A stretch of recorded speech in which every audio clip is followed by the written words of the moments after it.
Welcome to Horror Flicks and Music Mix. Oh, I better start this movie. We are your hosts. I'm Dustin. And I'm Kevin. On this podcast, we discuss horror films, the scores, and the people behind the movies. If this is your first time listening, thank you. Our goal with this podcast is to fully analyze a variety of horror films, as well as give our unfiltered opinions on said films. And here is our second part. This was supposed to be a part of an earlier episode, but we were like, yeah, it's a long movie and some other things. Yeah, so and it's we're good just to break it up because we couldn't have that. We couldn't have that atrocity with this pretty darn good movie. I was like, well, yeah, it's good to separate them. This is Insidious 2010, directed by James Wan, the great James Wan, who's basically everywhere now. He's either producing or he's directing or he's always doing something. But so the Insidious universe, I only have seen the first movie, and this is be my second time now. No, third time seeing it now. I for some reason never have watched the rest. Did you see this one in theaters too? Yeah. Saw this way back in the day. I seen like the first two or maybe three, but there's like 7 now. Yeah, I'm not caught up on them. I'm curious because I really do like this movie. It's when it comes to PG-13 horror, this is the way you do it. It's all about atmosphere. Yeah. Oh yeah.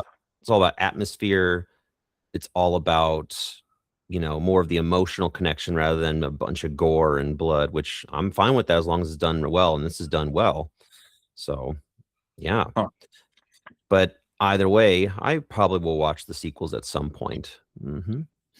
So the tagline for this is "What's in that picture?" And at first I was like, "What's the tagline?" And like, "Oh, right, that's what it's from." Would you like to do the spoiler-free short summary for those who have not watched Insidious? Yeah, the Lambert family, they're just trying their best to communicate with their comatose child, only to find out that he is Whoa. What happened? Turned into a ninja star. What happened? Oh, that was weird. Hello. Okay. Oh, and it went back to my freaking microphone. What's going on here? Hello. Sorry. Oh, we just turned into a ninja star. Something happened here. Technical difficulties, but back to it. So yeah, child's in a coma. They find out that he's actually not in a coma. He is astral projects and is in a spiritual realm called the Further. Yes. One trigger warning, especially for us parents, the child endangerment stuff. It's always like, oh, anything with the baby, just like with Paranormal Activity 2. I'm like, I don't like that. Those parts were tough for me, but luckily the baby's okay. Well, the child, yeah. But yeah, let's get into this. With Insidious, it starts off with near darkness. We see a kid sleeping, and we get a very iconic, James Wan, when he has his like composers, other than Saw, it's always very similar. Like it's very avant-garde, like string noise. It sounds like someone's throwing a piano downstairs, but it works really well because we get this really slow moving throughout this dark house. Then we see a creepy grandma looking through a like a hallway, and then boom, we get a title card that goes bing. I was like, ooh, I like that a lot. And this mysterious elderly woman, we won't know anything about her for now, but we'll learn more about her later. The camera eventually reveals that this was a young Dalton Lambert asleep in bed, but we'll talk about who that is later. Let's talk to Josh Lambert, his wife Renee, their 3 children. That's Dalton, that's Foster, and then Callie, the baby. Yep, my camera broke, so. Oh, yeah. Oh, shoot. Well, I'll just I'll get to talk to the ninja star. I'll fix this real quick. So Renee is they just moved into this new house, and there's still all the unpacking to do, and I always dread that, the unpacking part. And then, I mean, there's still stuff that in this house that I still haven't technically unpacked, but there's still a chunk. Like I get it when we move. Renee in her monkey pajamas goes downstairs, start unpacking more, and she decides to spend the day unpacking, as she should. Dalton, her son, comes down in the same pajamas, matching pajamas. Goddamn. They look through these photos, and right away we get a little hint on something. There's like, hey, there's no childhood photos of dad. It's like, that ain't weird at all. Yeah, they're wearing matching pajamas. That's lame. And all of a sudden we hear speak to an agent. I'm like, oh man. Oh You know, man, that's yeah. like Speak to Renee's it. trying to get someone because I think she's missing one of her boxes, she thinks, but actually it's just in a random place. We'll find out why later. Yep. And it's a little chaotic. Kids are making breakfast, the kids crying. I'm like, oh, all of the sensory stuff. You're just like, I'm used to that, unfortunately. Unpacking, Renee discovers there are books scattered across the floor, and she's like, "Hey, who messing with these books?" And the kids are like, "It wasn't us." Already can tell mom's overwhelmed. You can already tell there's tension between Renee and Josh because he's a teacher, and I'm like, "Ooh, this hits close to home." Except for he's a teacher that I have a lot of questions about, but we'll get to that. So she's trying to like get all this stuff. Then she's like, hey, you taking them to school? And he's like, no, I can't do that. I'm like, okay. So obviously there's a breakdown communication. There's definitely tension that's already there. I appreciate that with this film. It's not just about like spooky ghosts. You can already tell that the family unit is holding on like 3 legs rather than 4. And then as he goes and then they go to school, she's at home trying to be Melissa Etheridge or some shit. I don't know. She's playing some song and not very well. She hears some noises upstairs, and all of a sudden it's like, wow, it's like literally 10 minutes into the movie, and we're getting the creepiness happening right away, other than the cold open, I guess. Nothing supernatural occurs, but you can tell like something's off. Especially just the way that they shoot it. Like it's that hallway with the stairs going up. There's that room right there that she decides to go up to, the creepiest looking attic I've ever seen. I don't know what it is. Attics, every time, attics are always creepy. I don't know if you feel the same way, but ever since I was little, I'm like, attics just creep me out. So anything that is dark and just dusty and you just never know what's in there.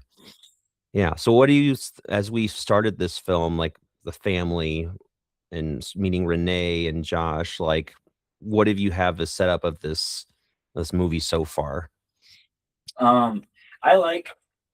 I really like this movie up until a certain point, and then I don't like it as much because once that happens, it's just like I feel like they're trying to do too much. There's a couple of points. It's like, what do you want to be? You want to be a ghost movie? You want to be, there's this other realm, and then there's like, I don't know. It's like it wants to be a little bit of this, a little bit of that, and a little bit of the other.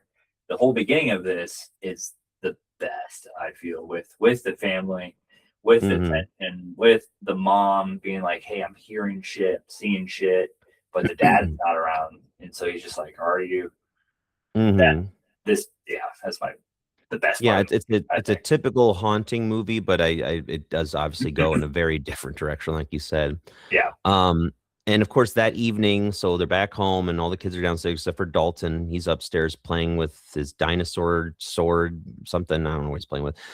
He hears some noises coming from the attic and it's like, oh boy. And the door slowly opens. He decides to go on upstairs while everyone else is downstairs. He's up in the attic. He's trying to reach a light switch, but he falls from a ladder and strikes the floor. Yep.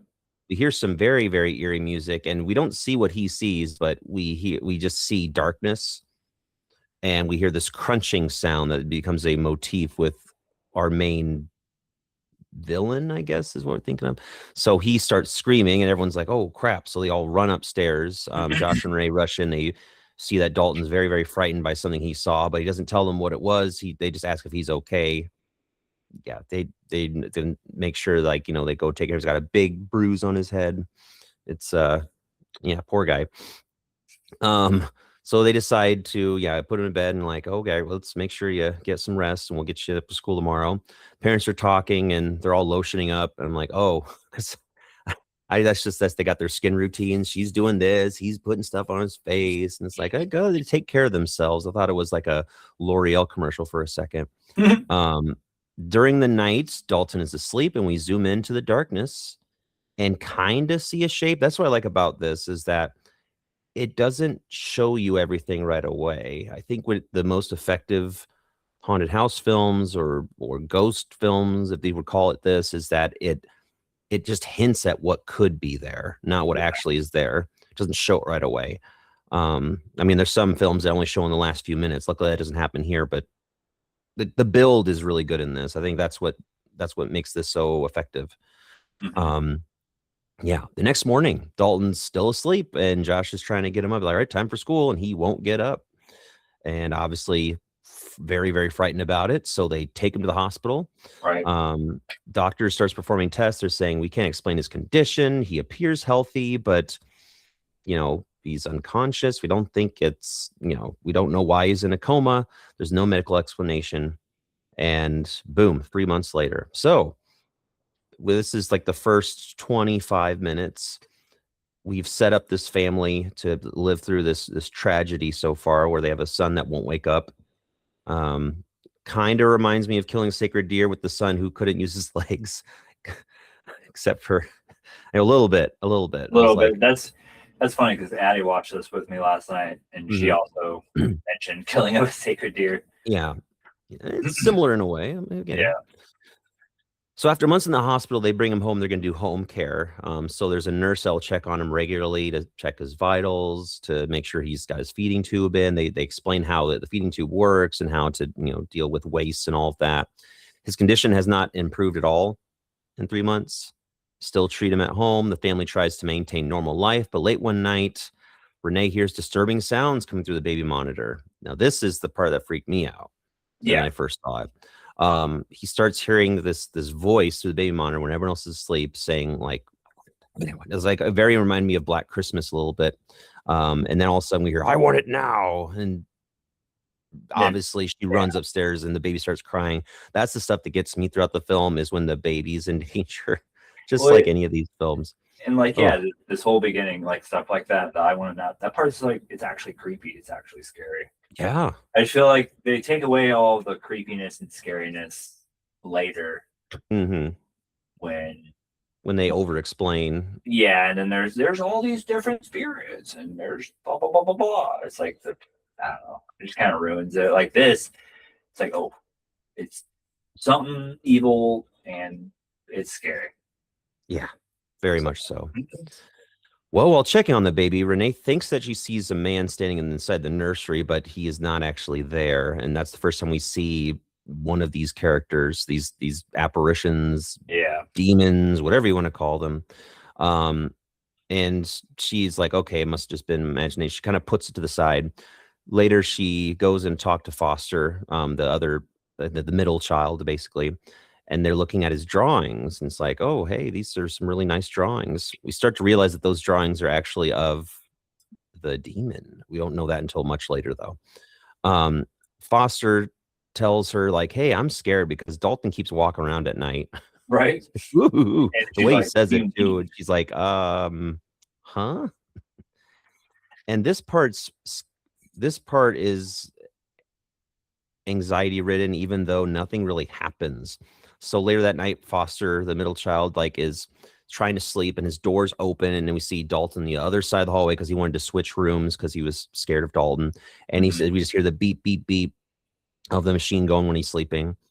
And nothing's really happening here, but it's just what might happen. He walks up to the door, he shuts it really quick. We hear a little bit of a knock, knock. And then all of a sudden we're back to the next day. Just that right there didn't do much at all, but that part was that this does so many things so well when it comes to building atmosphere. And just with this house, a lot of sharp angles. And when it comes to houses like that, I always think something's going to peek around the corner, like one of those ghost things. It just, I applaud Juan and Winnell for always knowing how to set a scene like this. The Conjuring, Saw, obviously. It's good stuff. Yeah. When Josh is, so this is the next part here. So Josh, all of a sudden in the middle of the night, like they hear knocking on the front door. This is the best part Yeah. of the movie. Oh yeah. Mm-hmm. So that's happening as Foster had closed the door. Like a lot's going on this night. He goes to the front door because there's the alarm going off. No one is there though. It's the door's just open. He's checking on the door, and as he's downstairs checking on the door, the alarm goes off again, and he turns it off and trying to look around the house. Renee sees a man in the room with the baby, and then all of a sudden he isn't there. So she starts freaking out too. Josh looks around, said no one's there. He goes back downstairs. The door's still wide open. Alarms goes off again. Grabs a fire poker. So it's like he goes and checks the door, then he shuts and locks it. Yeah. With even a little chain lock, and then the second time or third time it comes back around, the alarm's going off and the door's wide open. So you're just like, oh fuck. Yeah. No explanation. It's just like that, but that's creepy. Yeah. Yeah. So that was a rough night for them, but now it's even rougher because now we're seeing Josh as a school teacher. I assume high school. They never really explained. And I love that. Here's my fun fact trivia. There wasn't much for this actually, but if you see on the board, there's a chalk drawing of Billy the Puppet, and James Wan is a puppet. And like, oh, there you go. And then he talks to his wife and says, "Hey, I'm going to stay late at school to grade tests." And I'm like, hold on. First of all, he doesn't need to do that.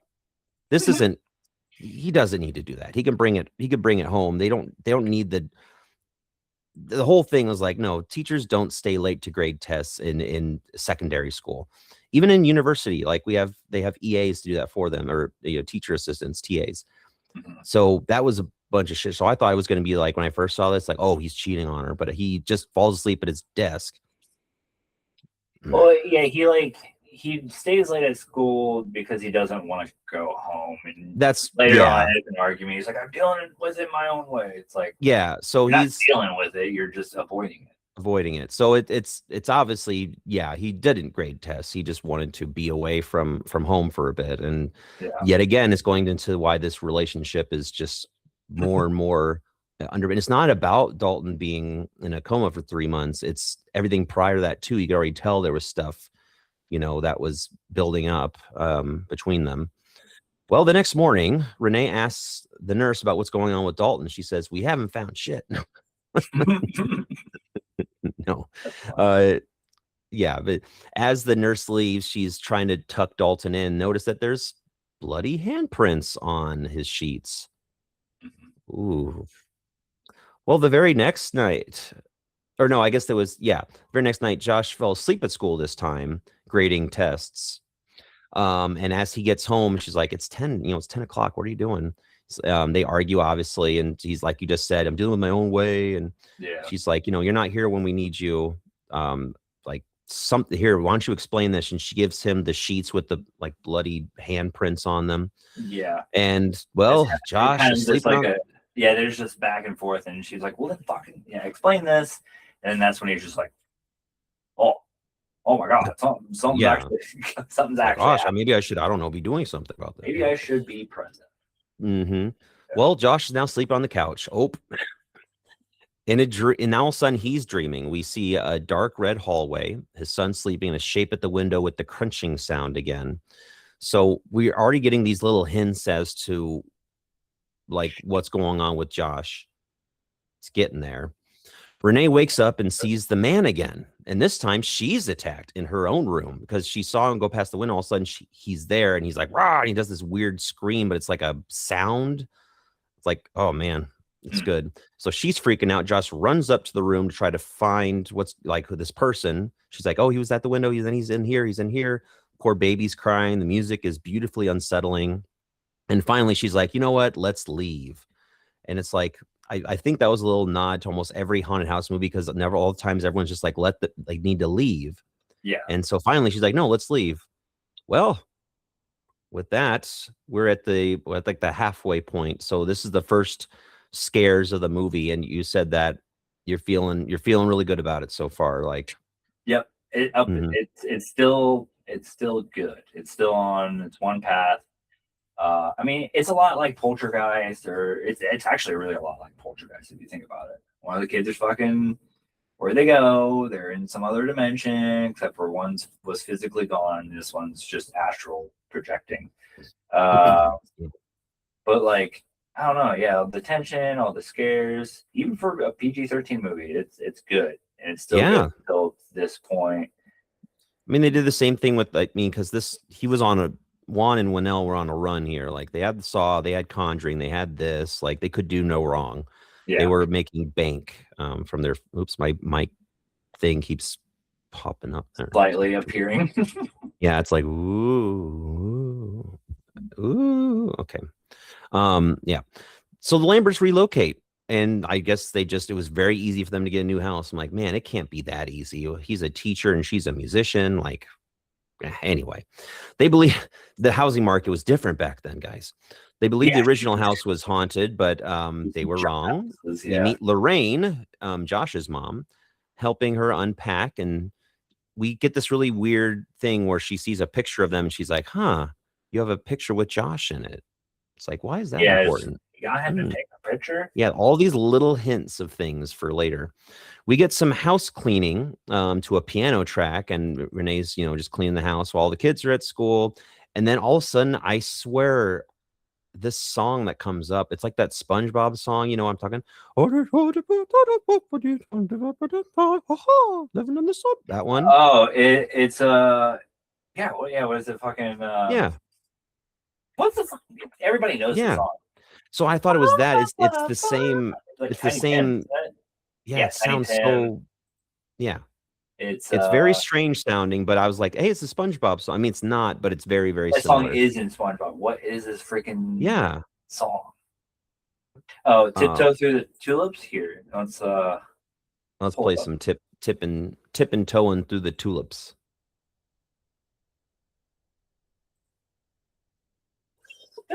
Yep. It's not much.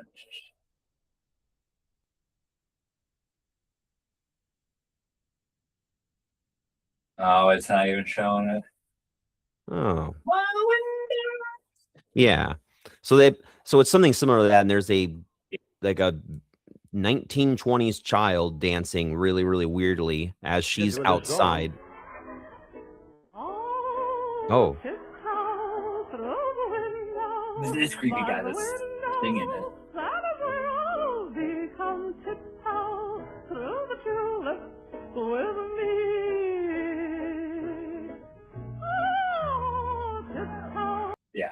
Yeah. Which they do play that in SpongeBob. That's funny. Yeah. So he's dancing to some SpongeBob. And this is when that exact moment actually is when I start losing it with this movie. It just goes a little bit all over the place. So we see the kid, it's a cat and mouse game. She hears him run. She goes into one room. He's not there. All of a sudden she looks around. He's running one away. Then he goes into the room where Dalton is. The rocking horse stops the rocking horse, sees a little kid's shoe underneath the dresser, goes to check it out, nothing there. But then the kid pops out of the top of the dresser, and it's like, this poor woman cannot get a break. Yeah. It's just like that. Yeah, that scene right there is the shift in the movie, because it's just like, that song's not creepy. Well, it is kind of creepy, but it's just like, I just think of SpongeBob, like you said. And then that's why I was like, this little kid playing hide and seek. It's like, this isn't scary. It's not. Yeah. Well, she decides to bring home a priest, and it's like the Sopranos episode where this priest sleeps over at. Never mind. So yeah, and it's funny is that when Josh comes in, he's like, "Oh, I think there's a joke here. A priest is home with my wife." It's like, yeah. And obviously, we don't see that priest ever again. They just talk, and then he just leaves. And then they're talking about, Lorraine's like, hey, guys, let's all sit down and have a chat. So Lorraine just talks about that she's had a terrifying dream. So there's a lot of dreaminess going on in this. And it seems like there's a connection with her and Josh and Dalton, which we don't know yet. but we'll find. She says that in her dream, she entered Dalton's room and saw a dark figure standing in the corner. And this is my favorite scene because it's just so eerie. And then she went into the room and asked in her dream who it was and said it was a visitor. Then it pointed. Like, I'm like, it's so cool because it's just like, this part's cool. Yeah. And then she asked what it wanted. It replied Dalton. Then all of a sudden we get this very famous, everyone's seen this picture shot where she looks at Josh and right behind him is the demon's face opening its eyes wide. And it's like, whoa. Yeah. When I first saw that, it was like, oh, that got me, even though I knew it was coming because I've seen the picture and the meme so many times. It's Darth Maul. It's Darth Maul, yeah. Everybody says that. And even Addie last night, she was like, oh, it's Darth Maul. It's ruined now, but when it first came out in 2010, you're like, oh shit. Yeah. So yeah, and all of a sudden, as soon as that happens, shit's going on in Dalton's room. And I mean, doors locked shut, banging goes on, things are being thrown. They break the door down and the room is trash, and Dalton's on the ground with red handprints on his sheets. And Lorraine's like, you know what? I know who can help. And here comes Elise Rainier, yeah. And her sidekicks, one of them being Lee Winnell. Lynn Shay, yes. Creamed corn shit. It's the old lady that's everywhere. Mm-hmm. Or no, that's not. Nope, that's a different lady. Huh? Lynn, yeah. That's a different lady. I know who you're talking about though. Lynn Shay she was the teacher in Nightmare on Elm Street, and then she was in a few other things prior to this, but that was another woman. I can't remember her name for the life of me. But yeah.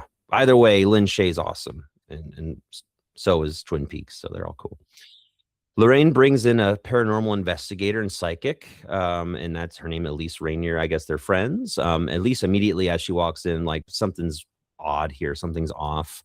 Unlike Josh, she believes the supernatural explanations without hesitation. So she's like, no, there's a presence here. Elise conducts an examination of Dalton's room. Specs and Tucker are their names. They're her assistants. They're like, they're doing the technology side of things. They're seeing what she senses, writing it down, documenting it, putting up cameras, all the works. As Elise describes the creature she sees, one assistant starts sketching it as she talks about it. And then all of a sudden we notice that the drawing reveals the terrifying red-faced demon, exactly matching Lorraine's vision. And they're like, ooh, this is not good. Not good at all. So all of a sudden, we see something that Elise is going to reveal to us. Dalton's actually not in a coma. He is, as you said, astrally projecting. His spirit can leave his physical body during sleep and travels too far into the spirit world called the Further and becomes trapped there. His body remains alive but empty, and numerous spirits now want to claim his body. So is this the part where you're kind of like, all right, too much, or you think that's still interesting that they went to this angle?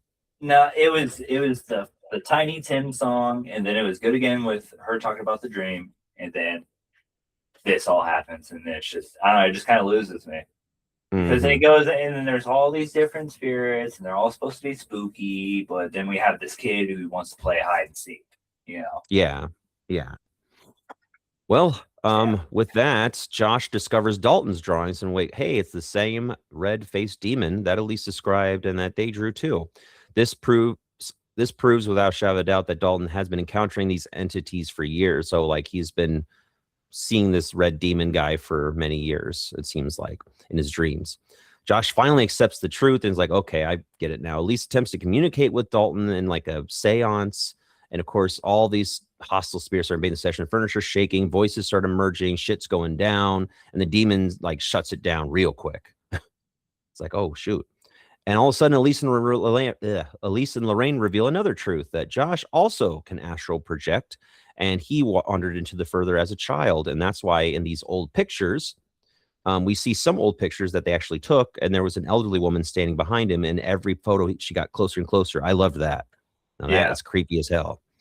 And explains why Josh hated being photographed. So everything's coming together now. For the longest time, going back, I did think that was the Green Corn Lady. They do look similar. They look very similar. Yeah. Green Corn Lady, she's in Happy Gilmore and all that stuff. Okay. damn old people looking the same. Sorry. Yeah. No, they do have similar like facial features. Yeah. Yeah, but so and she's in all of them. She's in them. They're both old ladies in a bunch of horror movies. Very nice of you to say. No, I get it. Lorraine explains that the old woman haunted. Oh wait, I already said that. Yeah. Elise decides to place Josh into a trance, and he's going to use his gift to try to save Dalton in this further. It just loses me completely. It turns into like an Inception. He's like, I haven't done this in 30 years, and then just does it. Like, I don't believe it. I don't know.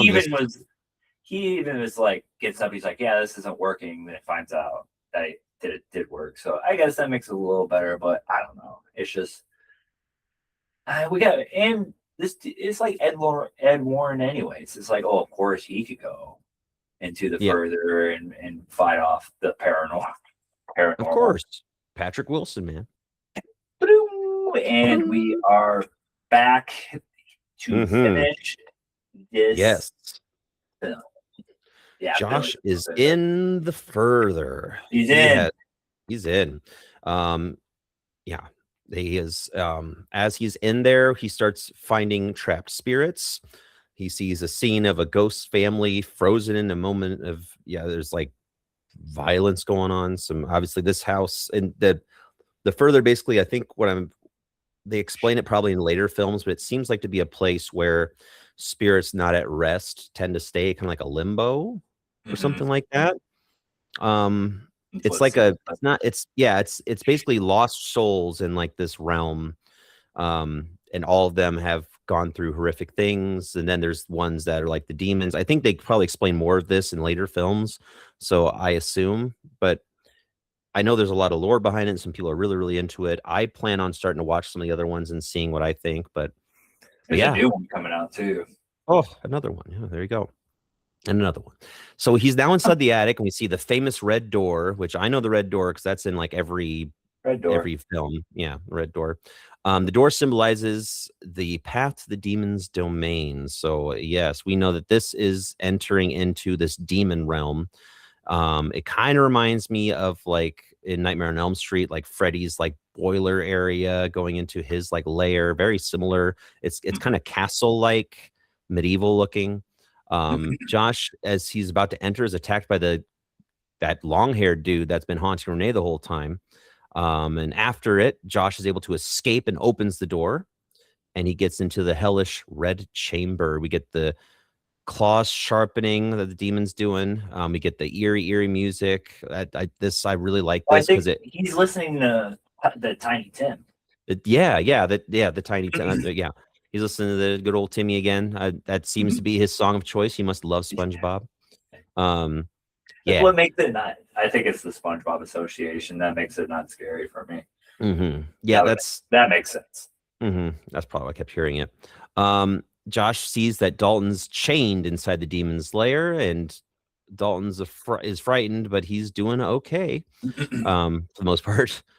It would be in that situation. Josh decides to free him, and they attempt to escape, but of course the demon sees them. And as they're running, at least the others are trying to keep the connection open, which I was like, this is basically the Matrix.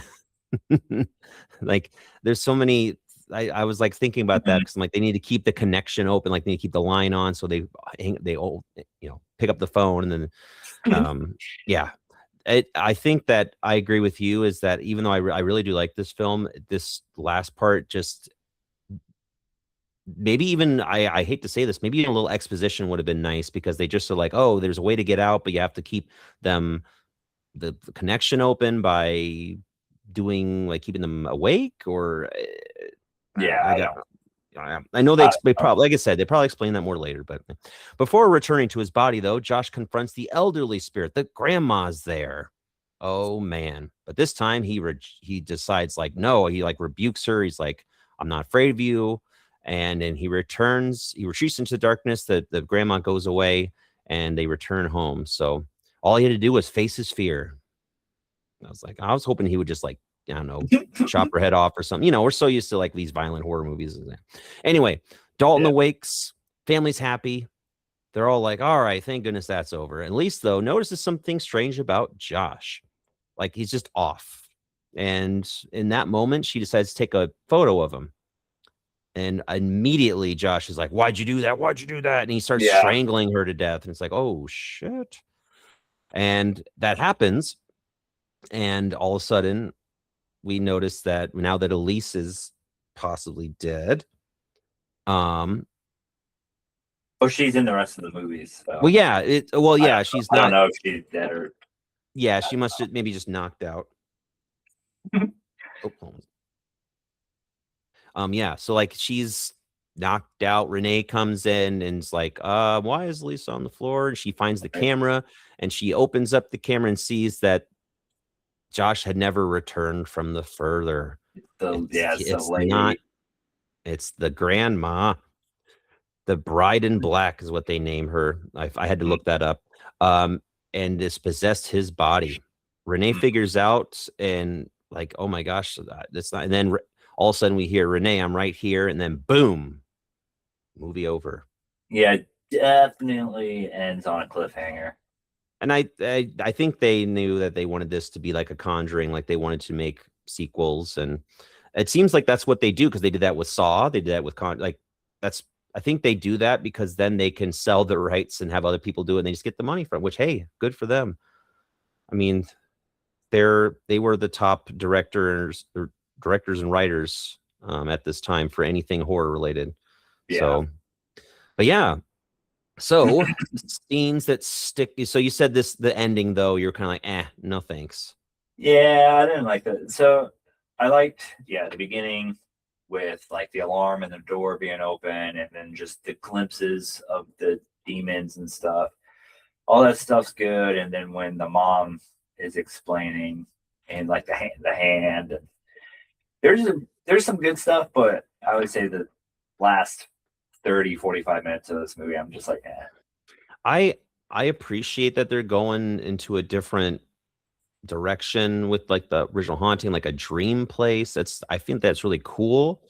And maybe I'll appreciate it more when they explain how it works more, because I think it's a fascinating idea. It just, for me, there's the third act of this film is definitely not as strong as the first two, like hands down. I mean, I think my favorite scene though is then when Lorraine's describing seeing the demon and then that whole interaction, basically anything from the first few like hauntings, just the way they use sound, the way they use shadow and light, the way they use all these visuals, like they do that incredibly well. Yeah. Well, performances from actors. I mean, we got Patrick Wilson, who's in every single thing James Wan does, and Rose Byrne, who I love to death because she was in If I Had Legs, I'd Kick You last year, which was one of my top 5 favorite films, and didn't get a nomination. It was that darn Hamnet movie, which was okay, but anyway, Rose Byrne should have won. She's incredible. So they're both great, and Lynn Shay is obviously awesome. So yeah, I would agree with that. Yeah, so good kudos to them. There's no gore effects, but I don't know about you, I love the makeup effects of the demon and the grandma. Like they look good. The demon especially, like, sure, he might look a little bit like Darth Maul, but yeah, got the nice blue filter throughout this movie too. Which some people are like, that's what they did in the 2000s, 2010s. Like they had that because like Saw had like that green yellowish filter throughout most of the films. And so I think that was just the look, that was the style. So, but yeah, overall feeling about it though, go ahead. I mean, I don't know, just I guess repeating myself, 2/3 of the movie is pretty good. This is like a 3.5 out of 5 stars for me. I'm leaning 3.5 and 4 just because I really like almost everything about it. And I like the idea of this dream realm, but I think it was not a fully fleshed out idea yet.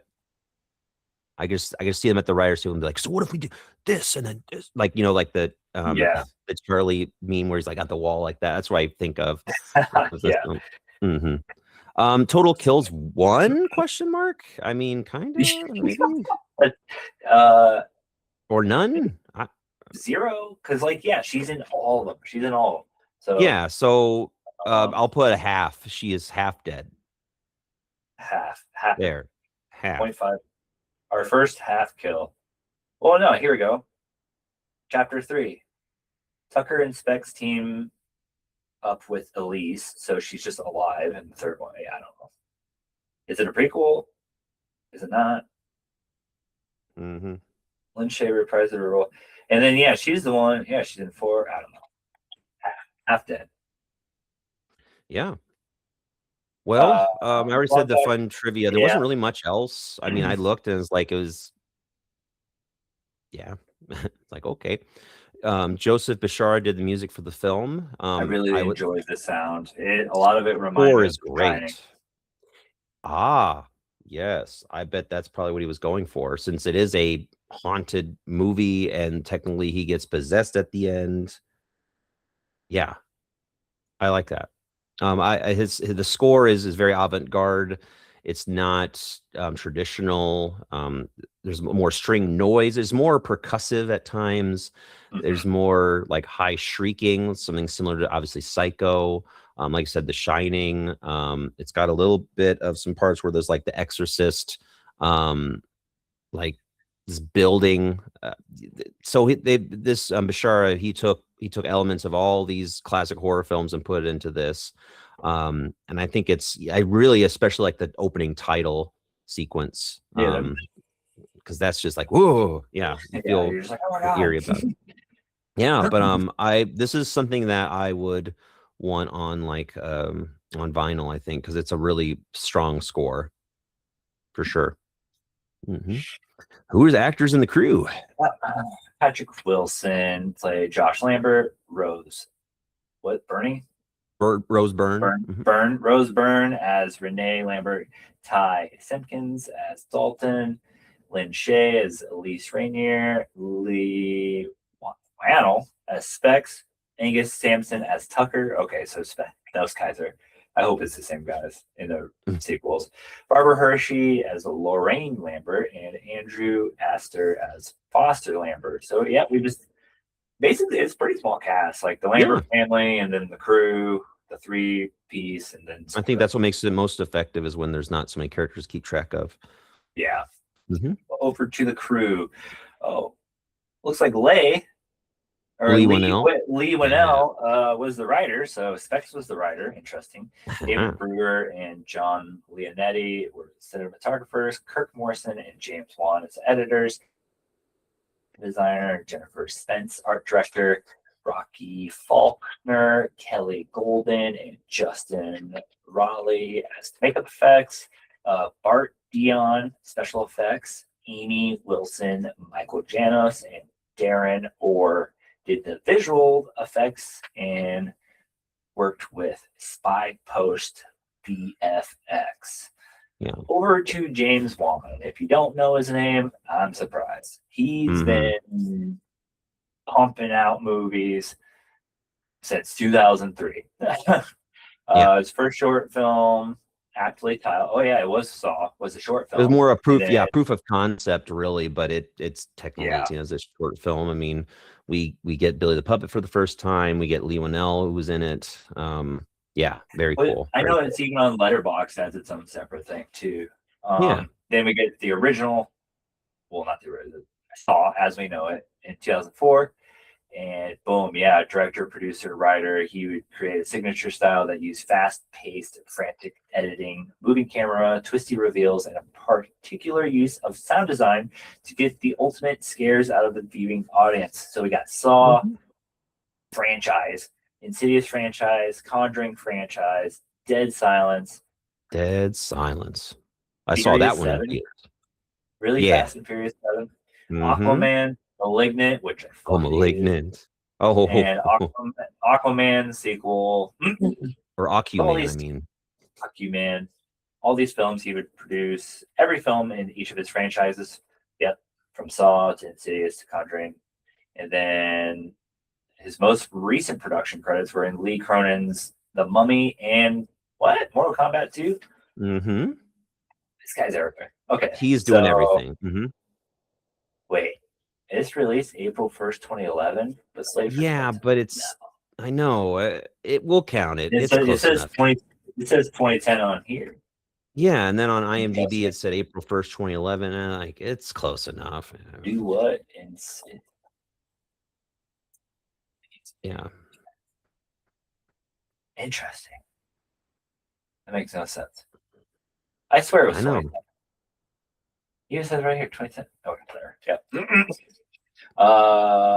Okay, so we cheated, but that's okay. It was That's released fine. in the United States, well, country of origin, United States and Canada, and alternate. Okay, yeah, you gave the Spanish alternate. La Noche del Demonio. I that just sounded cool. I'm like, that's what it should have been named. But I don't know what moche mean. I thought moche was like mocha, so I was like the chocolate demon, but I don't think that's it.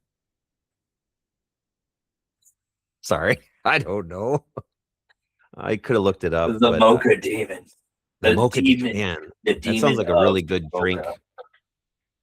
Mm. Oh my gosh. Okay. But here's why they make a bunch of these movies. Budget 1.5 million, made $100 million. Like, dude. Yeah, and that was just par for the course for all of Juan and Juanel's films at this time. Yeah, they're just mhm. banking it. And, Rotten Tomatoes score, that makes more sense. 66 from the critics, 62 from the audience, and that's I think that's fair. Yeah. It's darn good. It's not amazing. It's not perfect. It's darn good, I'd say.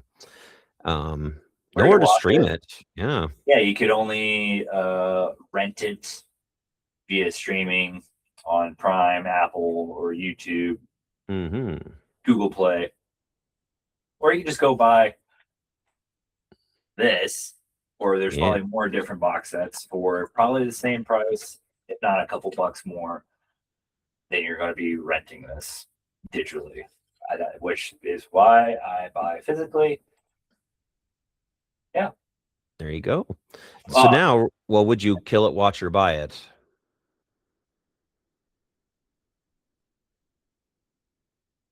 Buy it if it's in a box set. Don't buy it by itself. Otherwise, just watch it, I guess. Yeah, this is one that I like. This movie, I don't know if I'd be. I mean, maybe when I watch the other ones, I'll be obsessed with them, and then I'll be like, yeah, buy the box set. I wouldn't buy this on its own though. No. And if the other films are kind of like, then I'm just gonna be like, just watch it. I think it's worthwhile, especially the first two acts are just phenomenally well done.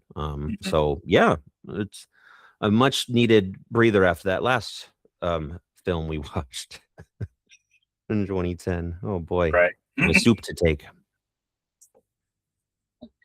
And that's going to be it for this week. Thank you so much for joining us. If you enjoyed this episode, please give us a 5-star review wherever you listen to your podcast. Give us a like on Facebook, on Instagram, on TikTok. We're in all of the socials. You can also follow us on Letterboxd, where we put up the movies we discuss, as well as the thousands of other movies we watch on a daily basis. And of course, you can follow us on Letterboxd by following, what is yours, Dustin? Mine is Dustin at HFMM Pod. Mine's Kevin at HFMM Pod. We're always watching movies. Just watch more movies. Do it. You can also email us at hfmmpodcast@gmail.com, where you can talk about movies that you like, or movies that you don't like, what you liked about our episode, or want to come on. Always love having guests. I know we have some guests lined up. So if you're in the horror space in some way, you're like, oh, I don't make movies, you could still be on. Or it's like, oh, I just make paper mache dolls of Freddy. Well, hey, we still want you on. Like, come join us. If you're in the horror realm, come join us. Yep. Actually, paper mache Freddy's would be really cool. So if anyone does that, that's really badass. Yeah.